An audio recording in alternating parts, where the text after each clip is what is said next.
Bonjour tout le monde. Alors, bienvenue à ce webinaire de Desjardins Entreprises Laval-Laurentide. Alors, aujourd'hui, on va avoir une présentation qui va être faite par deux experts de chez Desjardins Entreprises. On a Luc Paquin, qui est directeur développement des affaires, marché commercial et industriel au Laval MRC Deux-Montagnes.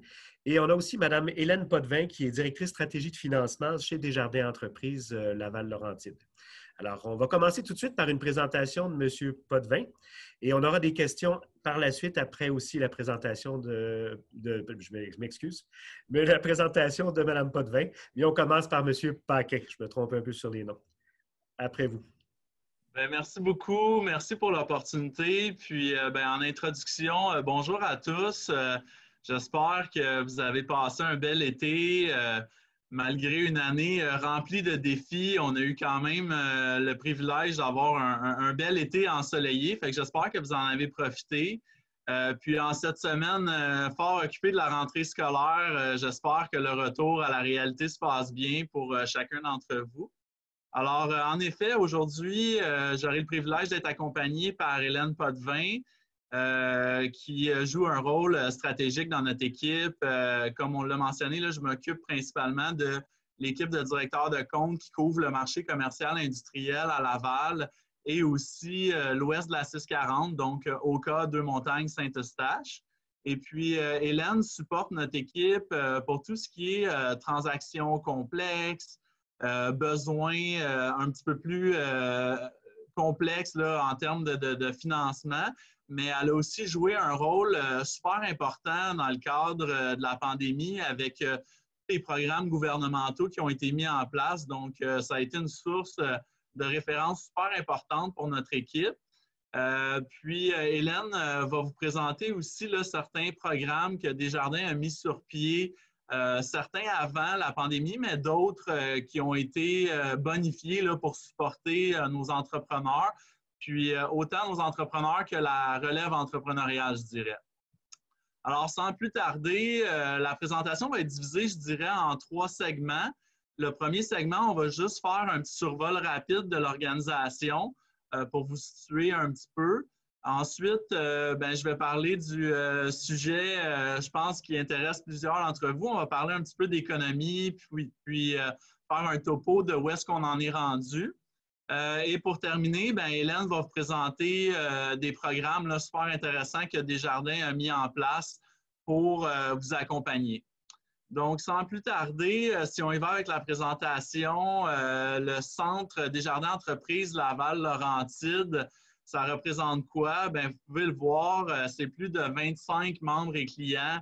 C'est un territoire de 23 000 km². Donc, c'est un centre financier autant en envergure géographique qu'au niveau financier, qui est un des trois plus gros au Québec.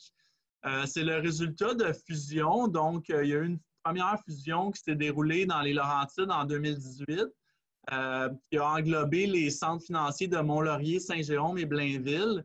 Et puis, cette année, en début 2020, on a fusionné l'organisation également avec le centre financier de Laval. Donc, c'est une belle grande organisation. Puis, je dirais que la réalité de notre centre financier et de notre territoire peut vous donner une bonne idée là, de ce qui se passe autant au niveau entreprise que chez Desjardins. Je pense qu'on avait des planches aussi là, au niveau de l'équipe de gestion. Je vous dirais que pour le territoire de Laval, c'est principalement Hélène et moi qui s'occupons de l'équipe commerciale industrielle. Et il y a aussi mon collègue Pierre-Yves Tremblay qui s'occupe plus du volet immobilier, donc tout ce qui touche le volet financement d'immobilier locatif résidentiel et aussi le financement pour des projets de construction d'envergure. Notre territoire représente une alliance de 18 caisses.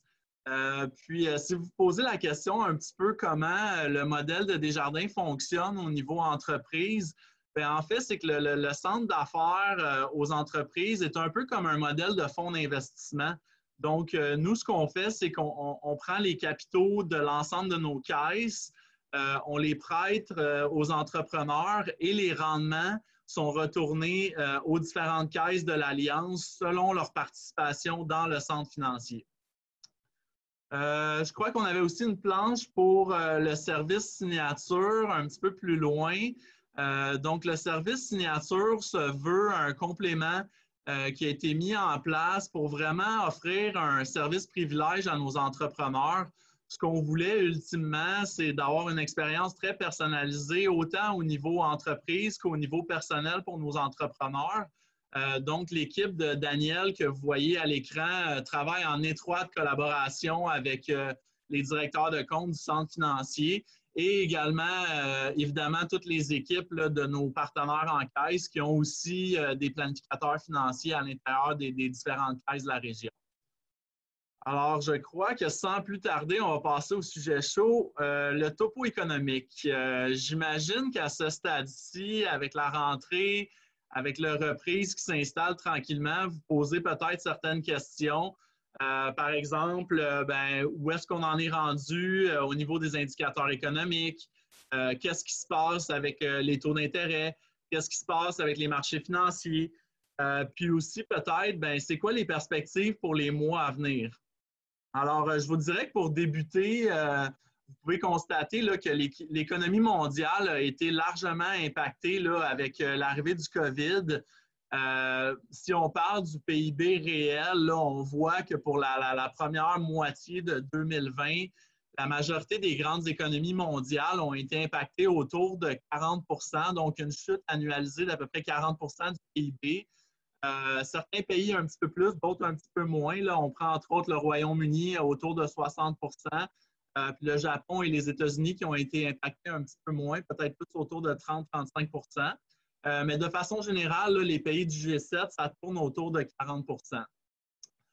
On peut passer à l'autre planche. Si on regarde aussi les indicateurs là, au niveau du PMI composite, on voit également là, une chute importante avec l'arrivée de la crise que nous signalent là, les directeurs d'achat, mais aussi une reprise là, très, très, très rapide et très prononcée. Donc, au printemps, on parlait d'une reprise en V. Et vous allez voir aujourd'hui dans plusieurs graphiques qu'en effet, les économistes, là, autant de Desjardins que la majorité des institutions financières, s'étaient pas trompés. C'est ce qu'on vit actuellement. Donc, c'est une reprise qui est assez forte et assez prononcée. Si on parle de l'économie américaine, un des constats qu'on voit, c'est que le revenu des ménages a connu un rebond quand même assez important. Puis peut-être qu'on peut se questionner comment on peut percevoir une augmentation rapide des revenus des ménages. Bien, en fait, ça provient des programmes gouvernementaux. Donc, autant aux États-Unis qu'au Canada, les gouvernements ont été très, très, très agressifs pour mettre en place des programmes qui permettaient aux gens d'avoir accès à que ce soit un chèque ou que ce soit une amélioration des programmes de l'assurance chômage.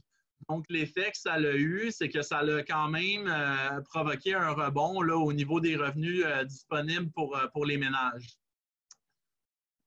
Ensuite, si on fait le lien avec les ventes au détail, bien, on a un peu le même constat. Les ventes au détail ont chuté largement en avril et on peut constater là, quand même une reprise, encore une fois, en V, avec un retour au-delà des niveaux avant pandémie, déjà en juillet. Par contre, si on fait la comparaison avec la production industrielle, on peut voir qu'il y a quand même encore un gap là, entre la production et la consommation. Mais on s'attend également là, à ce que dans les prochains mois, il y ait un certain essoufflement, là, je dirais, de la consommation au niveau des ventes au détail. Puis l'autre élément, c'est qu'il y a beaucoup de questionnements actuellement au niveau des investissements. Donc, les entreprises se questionnent là, et sont peut-être un petit peu plus patients à faire certains investissements. Donc, c'est ce qui vient créer un gap entre l'offre et la demande actuellement. Cette planche-là, je la trouvais super intéressante parce que souvent, le secteur du commerce de détail, c'est un secteur qui est largement discuté actuellement. Puis souvent, les discussions sont un petit peu négatives. Mais par contre, ce qu'on constate là, sur ce graphique-là, c'est que c'est pas tout noir. Il y a eu des gagnants, puis il y a eu des perdants. Fait que si on regarde dans des secteurs comme le commerce en ligne, les loisirs, l'épicerie, la rénovation, on sent qu'ils ont quand même bénéficié là, du confinement et des effets de la pandémie, alors que dans d'autres secteurs, évidemment, là, c'est plus difficile. Si on prend le secteur du vêtement, le secteur de la restauration, puis encore aujourd'hui, là, au niveau des stations-service, évidemment, il y a moins de déplacements comme on utilise beaucoup le télétravail et les gens ont tendance à moins se déplacer aussi là, pour leurs activités et les vacances estivales. Fait que si on prend ce graphique-là, on peut aussi voir qu'il y a une certaine forme de conversion. Tu sais, si on prend les deux extrêmes, ben oui, le commerce de détail au niveau des emplacements physiques dans le vêtement a souffert, mais il y a probablement une conversion de cette clientèle-là vers le commerce en ligne. Puis il y a d'autres secteurs d'activité aussi là, où on observe certaines conversions du dollar dépensé par le consommateur. Si on prend ensuite l'autre planche, bien, au niveau de la confiance des ménages, c'est certain que la confiance a été affectée. On constate encore là, une certaine prudence, que ce soit aux États-Unis ou au Canada. Par contre, les bienfaits des programmes gouvernementaux se sont quand même fait sentir. Donc, habituellement, quand la confiance des ménages est affectée, bien, ça peut avoir un effet sur la consommation, mais cet effet-là a été largement compensé à court terme là, par les fonds qui ont été distribués par les gouvernements. C'est sûr que c'est une variable qu'on va surveiller de près. Souvent, la confiance des ménages va avoir un effet direct sur la consommation et également les investissements des entreprises. Mais somme toute, en ce moment, le niveau de confiance demeure pas trop préoccupant. Ensuite, si on regarde au niveau là, du chômage, un peu la même chose. Le marché de l'emploi a été largement affecté. Là, si on prend l'exemple des États-Unis, c'est autour de 22 millions d'emplois qui ont été perdus. Donc, c'est très considérable. De ce 22 millions-là, on en a récupéré environ 9 millions. Donc, ce serait faux de dire là, que la reprise a permis de revenir à une situation là, parfaitement normale au niveau de l'emploi. Et on s'attend là, dans les prochains mois à une reprise, mais qui va être beaucoup plus progressive, tant au niveau de l'emploi là, que d'autres indicateurs. Ouais, cette planche-là aussi, je la trouvais intéressante. Puis c'est positif pour le Québec. En fait, c'est qu'on voulait voir l'effet du confinement. Donc, au début, on a pris la période avant confinement, qui est février. On considérait cette période-là comme le niveau d'emploi à 100 %. Et puis ensuite, on a analysé là, la période de confinement. Puis évidemment, au Québec, les mesures qui ont été prises par le gouvernement ont été quand même assez agressives et conservatrices. Donc, ça a probablement eu un effet sur le niveau d'emploi qui s'est retrouvé plus autour de 80 %, un petit peu plus bas qu'au Canada et aux États-Unis. Par contre, la bonne nouvelle, ce qu'on constate en juillet, c'est que le Québec s'est remis sur pied de façon beaucoup plus rapide, du moins plus rapide que le Canada et les États-Unis. Donc, c'est une bonne nouvelle en soi. Au niveau des PIB, on en a discuté. L'avantage au Canada, c'est qu'on a des données mensuelles, contrairement à d'autres pays. Donc, on peut voir qu'au niveau du PIB, il y a quand même eu une bonne progression en juin. Les données préliminaires pour juillet sont également très favorables. Par contre, les prévisions de Desjardins sont que la reprise du PIB là, se fera de façon beaucoup plus graduelle dans les mois à venir. Puis on s'attend là, sur une base annuelle au niveau des économistes de Desjardins à une chute d'environ 4 % du PIB pour l'année 2020 versus 2019. Fait que oui, on s'attend à une décroissance, mais somme toute, considérant tous les éléments avec lesquels l'économie a dû composer, c'est quand même pas une catastrophe non plus, là. Ça, c'est probablement le secteur qui a le plus impressionné. Le secteur de la construction a connu une reprise qu'on qualifie d'impressionnante. Si on regarde les statistiques sur les 7 premiers mois de l'année, on est pile poil sur la performance de 2019. Donc ça, c'est une très bonne nouvelle. c'est un secteur d'activité aussi qui génère là, beaucoup d'activités économiques et beaucoup d'emplois. Donc, au niveau des mises en chantier, la tendance est quand même toujours très favorable. Par contre, encore là, on s'attend à un ralentissement à l'automne avec la fin des programmes gouvernementaux. Puis, il y a probablement aussi là, le contexte du taux d'intérêt qui a quand même favorisé le secteur de la construction. Au niveau des reventes de propriétés aussi, là, vous êtes probablement au courant, mais le marché de l'immobilier en juin et juillet a été quand même très, très, très favorable. C'est difficile là, de l'expliquer de façon très concrète à ce stade-ci, mais encore là, les taux d'intérêt ont probablement eu un effet favorable. Puis il y a aussi le fait que le confinement a probablement eu un certain effet sur la volonté de conserver sa propriété. Donc, il y avait moins d'inventaire de disponibles sur le marché, ce qui a poussé les prix des ventes à la hausse.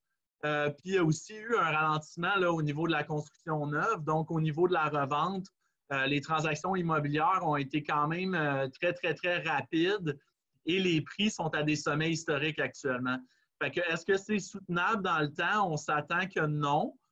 Mais quand même, le printemps a été très favorable. Puis je dirais que c'était particulièrement un marché de vendeurs, contrairement aux années antérieures, là. Au niveau des taux directeurs, ben, les gouvernements, vous le savez, ont pris action très, très, très rapidement pour ramener les taux au plancher. On a même vu des taux directeurs négatifs, ce qui est une tendance là, qu'on anticipe là, pour les années à venir. Sur le graphique, vous pouvez voir là, au niveau des prévisions des Desjardins, le signal des gouvernements, c'est vraiment que les taux vont rester bas. Puis nous, de notre côté, on n'anticipe pas nécessairement une tendance à la hausse avant l'année 2023. Puis probablement que ça va être un retour à la hausse là, de façon progressive. Deux indicateurs habituellement là, qui ont des effets considérables sur les politiques de taux d'intérêt, c'est le PIB et également le taux de chômage. Donc, ces deux indicateurs-là vont être suivis de très près par les gouvernements, mais le message qui est envoyé, c'est que tant qu'on ne reviendra pas à un niveau normal, donc avant COVID, on ne devrait pas avoir d'effet sur les politiques monétaires. Ben ça aussi, là, les banques centrales ont clairement indiqué qu'ils vont continuer de soutenir les marchés financiers. Il y a beaucoup, beaucoup d'argent qui a été injecté dans le système financier depuis l'arrivée de la crise, qui a eu évidemment un effet bénéfique.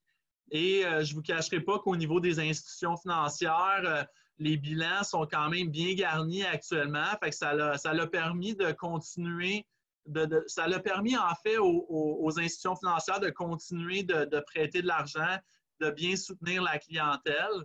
La politique actuelle des banques centrales de la majorité des grands pays du G7 sont très arrimées. Donc, une forte volonté là, à soutenir l'économie puis à la garder sur le respirateur. Puis, je dirais que le questionnement qui revient souvent, c'était au niveau des États-Unis avec les élections qui approchent. Mais ma compréhension, c'est que peu importe le gouvernement élu, il y a une forte volonté là, de continuer à soutenir l'économie. Donc, l'effet ne devrait pas, somme toute, être négatif si jamais il y avait un changement de gouvernement aux États-Unis. Au niveau de la bourse, si vous suivez la bourse de près, ça a été un rebond assez spectaculaire encore là. Le Nasdaq, là, qui est à des sommets historiques, donc le Nasdaq étant particulièrement les entreprises technologiques. Ce qui explique aussi pourquoi l'indice canadien performe un petit peu moins bien, parce qu'on a moins d'entreprises dans le secteur des technologies au niveau de l'indice canadien. Mais vous pouvez voir quand même là, une super de belle progression. Les économistes ne s'attendent pas nécessairement à un choc boursier. La raison étant, encore une fois, là, le contexte de taux d'intérêt qui est très bas. Donc, les gens recherchent quand même un petit peu plus de rendement. Puis la façon d'aller chercher du rendement, c'est plus au niveau des actions. Puis même chose au niveau des obligations. Les rendements sont somme toute assez faibles actuellement. Donc, les gens préfèrent investir dans les marchés financiers et tenter d'aller chercher des rendements qui sont plus intéressants. Le prix de l'or, ben, un peu la même tendance. Hein? L'or est reconnu comme étant une valeur refuge. Donc, il y a des gens qui se sont retournés vers l'or. Puis, évidemment, aussi avec des politiques monétaires là, très, très, très agressives, souvent, ça peut avoir un effet là, sur le dollar américain. Donc, l'abondance de liquidités amène certaines réflexions pour certains investisseurs à savoir est-ce que le dollar va être affecté. Puis, l'or devient à ce moment-là là, un investissement intéressant pour certains d'entre eux.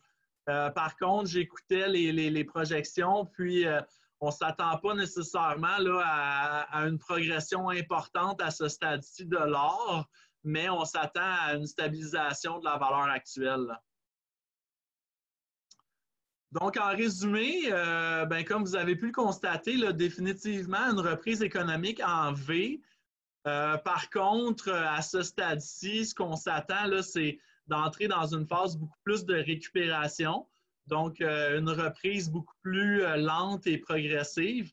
Puis évidemment, les facteurs là, qui vont être à surveiller, c'est beaucoup les politiques des différents gouvernements pour continuer de soutenir les injections de fonds et le particulier.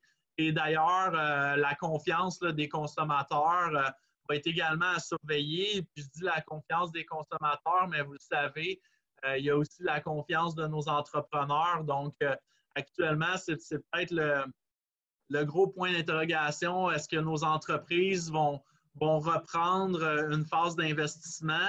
Actuellement, ce qu'on constate, c'est qu'il y a peut-être une phase de réflexion puis un petit peu de patience là, du côté entreprise. Fait que ça aussi, ça va avoir des effets globalement sur l'économie.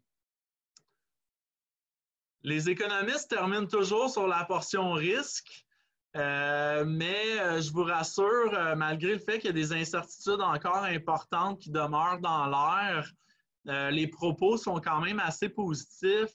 Bon, au niveau des risques, évidemment, on a encore la possibilité d'une deuxième vague. Par contre, la majorité des experts s'entendent pour dire qu'un deuxième confinement n'est pas souhaitable pour toutes sortes de raisons.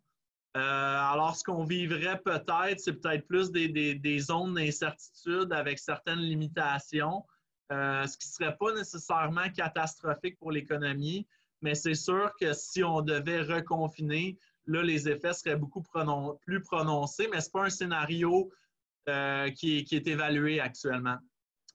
Au niveau de l'endettement, c'est certain que c'est un point là, qui était déjà préoccupant depuis plusieurs années. Par contre, ce qu'on a constaté, c'est qu'il n'y a pas eu nécessairement une augmentation de l'endettement des ménages actuellement. C'est plus le gouvernement qui s'est endetté avec les mesures de soutien. Donc, la dette publique, évidemment, va devenir une préoccupation éventuelle. Mais au niveau des ménages, pour l'instant, on ne voit pas nécessairement une progression rapide là, du taux d'endettement, ce qui est une bonne nouvelle en soi. Puis je crois que le contexte de taux d'intérêt va quand même favoriser une certaine stabilité là, pour une certaine période. Puis l'autre élément, bien évidemment, c'est tout le soutien qui a été apporté aux entreprises, que ce soit par les gouvernements ou les institutions financières. Je pense que ça va permettre à plusieurs entrepreneurs de se maintenir dans une condition, là, une position pour pouvoir profiter de la reprise économique puis de se remettre sur pied. Puis évidemment, l'autre risque qui a été soulevé, ben, c'est les politiques là, protectionnistes. On a vu Trump récemment là, faire mal au secteur de l'aluminium canadien avec des nouveaux tarifs. Il y a aussi encore certaines tensions politiques entre les États-Unis et la Chine. Par contre, comme je vous mentionnais, au niveau des élections, les deux scénarios là, pour les deux partis sont favorables. Le plus gros risque, ce serait une impasse politique. Donc, s'il y a un scénario qu'on veut éviter, c'est une impasse politique puis une situation là, de conflit puis je dirais, d'inaction. Là. Alors, ça fait pas mal le tour pour ma présentation. À ce stade-ci, je vais céder la parole à Hélène qui va vous partager un petit peu plus ce que nous, de notre côté, on a mis en place ou on a bonifié pour supporter nos entrepreneurs. Alors, je te laisse la parole, Hélène. Merci, Luc. Très intéressant au niveau là, du repositionnement parce qu'économiquement, ça change tellement rapidement avec le déploiement à la fin, la fin du confinement que c'est toujours le fun d'avoir une mise à jour mensuelle ces temps-ci. Pour ce qui est de le mouvement des jardins, vous le savez sans doute, là, c'est une surprise pour personne. Ah, ça, c'était-tu... vous pouvez passer, changer les plages. Je ne sais pas si... oui, encore. Ça, c'est notre présence dans la communauté. Bon, voilà. Donc, c'est dans l'ADN de Desjardins de vouloir et de redonner, en fait, de donner aussi à la collectivité, à la communauté, de faire partie de son environnement et puis de venir aider les entrepreneurs lorsque le besoin se fait sentir. Donc, il y a différents programmes qui ont été mis en place, certains qui existaient avant, mais ils ont quand même été repeaufinés. Non, on va rester dans le Créavenir. Mais qui ont été quand même repeaufinés ou repensés en ces temps de COVID qui ont quand même chamboulé la vie des entrepreneurs au Québec, bien, partout dans le monde, mais nous, c'est Laval plus précisément qui nous intéresse. Donc, je vais vous en présenter quelques-uns qui sont super intéressants puis qui sont disponibles pour nos entrepreneurs dans la région. Le premier, Créavenir. Créavenir, c'est un programme qui s'adresse aux entrepreneurs de 18 à 35 ans qui recherchent du financement, mais qui ne peuvent pas, via les standards du financement actuel, via la façon dont ça fonctionne, obtenir le financement. Donc, c'est vraiment quelque chose qui est fait uniquement pour eux, dont les critères ne sont pas nécessairement les mêmes. Fait que ça leur ouvre des portes pour surtout des démarrages ou des très jeunes entreprises qui sont viables. Et ça, pour la région de Laval-Laurentide, c'est 270 000 qui est mis à la disposition de nos jeunes entrepreneurs. Donc, ça leur permet d'ouvrir des portes qui, sinon, seraient restées fermées pour Créavenir. Maintenant, il y a le Fonds du Grand Mouvement aussi, c'est la première chaîne planche. Là, on va vous envoyer les informations par la suite. Donc, moi, je vais aller à très haut niveau. Et puis, pour ce qui est des détails, vous allez trouver tout ça soit sur Internet ou sur les planches que vous allez recevoir et qui vont être mises à votre disponibilité. Donc, pour le Fonds Grand Mouvement, ça, c'est c'est 150 millions qui vont être disponibles pour la collectivité jusqu'en 2024. Le Fonds Grand Mouvement, sa mission est d'abord et avant tout de soutenir les priorités des milieux puis des communautés avec trois grands axes prioritaires. Donc, le premier grand axe qui est adressé, c'est famille et société. Ensuite, on s'intéresse à la santé et l'environnement. Et le dernier axe, c'est le travail et l'économie. Donc, pour Laval-Laurentide, on parle de 15 millions qui sont disponibles via le Fonds Grand Mouvement pour des projets porteurs. Et de ce 15 millions-là, il y a un 930 000 qui est accordé au Fonds C, qui est le prochain. Le Fonds C, c'est un programme très intéressant qui vient s'adresser directement aux entreprises et aux entrepreneurs qui veulent aller en croissance. Donc, c'est pour supporter la croissance puis les projets des entreprises de la région. L'année passée, le Fonds C supportait 5 grandes catégories que vous avez ici, mais comme je disais, dans un contexte de COVID où la réalité de nos entrepreneurs a quand même été complètement chamboulée, il y a 4 autres axes qui ont été ouverts, qui sont spécifiquement concernés par la COVID, sur lesquels les entreprises peuvent postuler. Donc, le Fonds C, ce qu'on fait, c'est qu'on va chercher on va donner une aide financière. Donc, c'est vraiment une subvention non remboursable de 25 du coût des projets jusqu'à une concurrence de 10 000 par projet. Vous pouvez changer de plage. Donc, ici, vous avez vraiment tous les critères d'admissibilité que je ne vous lirai pas parce que je sais que vous savez lire. Pour ce qui est du fonctionnement, il y a des dates de tombée. Vous trouverez les dates ici. Il y en a déjà quelques-uns qui sont arrivés. Donc, la date de tombée du 15 juin, on a déjà octroyé des fonds pour le Fonds C. Et tout ça va jusqu'en 2021. Mais à chaque date de tombée, il y a un comité de sélection qui peut aller jusqu'à 20 projets porteur pour les entrepreneurs ici. Fait que pour faire la demande de ce fonds-là, les entreprises n'ont qu'à s'adresser à leur directeur de compte ou à leur conseiller service aux entreprises d'un centre Desjardins Entreprises de la région de Laval. Donc, il faut vraiment, là, on a près d'1 million mis à la disposition de nos entrepreneurs pour venir les supporter dans leur croissance. Ensuite, la troisième option qui peut s'offrir, en fait, la quatrième option qui peut s'offrir à nos entreprises, c'est une super belle association avec une société qui s'appelle Fondica. Fondica a pour mission de jumeler des entrepreneurs avec des sources de financement qui, eux, naturellement, n'auraient pas tendance à aller les chercher parce qu'on sait que les entreprises ne connaissent pas nécessairement toutes les offres qui s'offrent à eux en termes de financement. C'est très, très vaste. Donc, on a un outil performant qu'on a développé avec eux. Vous avez le lien ici et l'entrepreneur n'a qu'à créer son compte, aller sur le site et, tout dépendant de son profil, on va lui offrir différentes possibilités, différentes sources de financement, tout dépendant de son profil, de ses caractéristiques et de son projet. Donc, ça, c'est disponible sur ce site-là en lien avec Desjardins. Alors, je te repasse la parole, Luc, après ce bref survol des différents programmes. Merci, Hélène. En fait, je ne sais pas si à ce stade-ci, il y aurait peut-être des questions avant de passer à la conclusion, mais si jamais vous avez des questions, puis comme je mentionne souvent là, avec beaucoup d'humilité, je ne suis pas économiste et je ne fais pas partie nécessairement intégrante de l'équipe d'économistes de Desjardins, mais ça va me faire plaisir de tenter d'y répondre là, au meilleur de mes connaissances.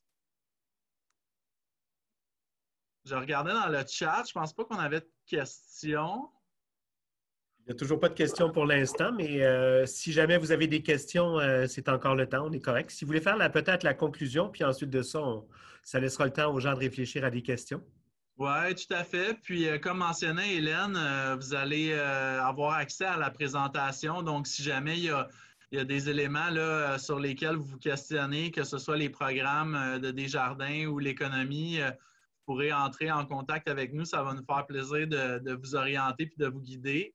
Puis, je dirais en conclusion, merci beaucoup pour l'opportunité aujourd'hui de venir échanger avec les entrepreneurs de la région. C'était super le fun pour nous d'être présents. Puis, comme vous avez pu le constater, là, le Centre Desjardins Entreprises Laval-Laurentides, c'est une belle grande organisation, plus de 125 employés là, qui sont au service des entrepreneurs. Donc, notre mission ultime, c'est d'aider les entrepreneurs à réaliser leurs rêves, que ce soit personnels ou entrepreneuriaux. Puis, avec les défis qu'on vit actuellement, notre mission, évidemment, c'est aussi de vous aider à trouver des solutions puis de réfléchir avec vous là, pour passer à travers cette période un petit peu plus difficile.